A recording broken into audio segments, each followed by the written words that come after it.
Ito ang UNTV News Break. Ilang pa mga miyembro ng gabinete ang nagpahayag na handa silang magsumite ng courtesy resignation alinsunod sa kautusan ni Pangulong Ferdinand Marcos Jr.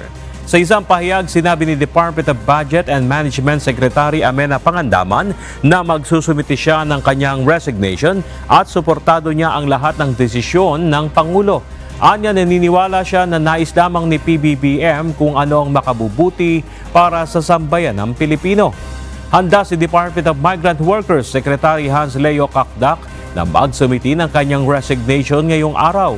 Suportado rin ni Finance Secretary Ralph Recto ang direktiba ni PBBM kaya tatalima rin siya sa kautusan ng Pangulo.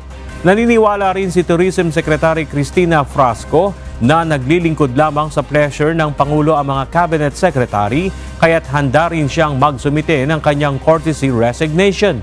Samantala, nakapagsumite na ng kanyang courtesy resignation si Agriculture Secretary Francisco Chu Laurel Jr. at ipinaubayan na sa Pangulo kung mananatili siyang bahagi ng gabinete.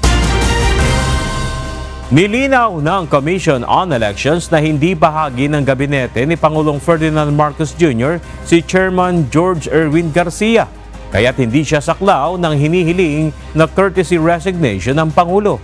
Ang Commission on Elections ay isang independent constitutional commission na direktang may pananagutan sa sambayanang Pilipino.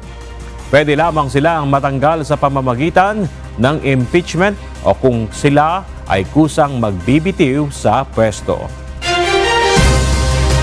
At yan ang mga balita sa oras na ito. Para sa iba pa mga balita, maaari po kayong bumisita sa official social media accounts ng UNTV News and Rescue. Ako si Bernard Dadis at dito sa UNTV, Diyos ang aming sandigan, serbisyo publiko ang aming pinahalagahan. Magandang umaga.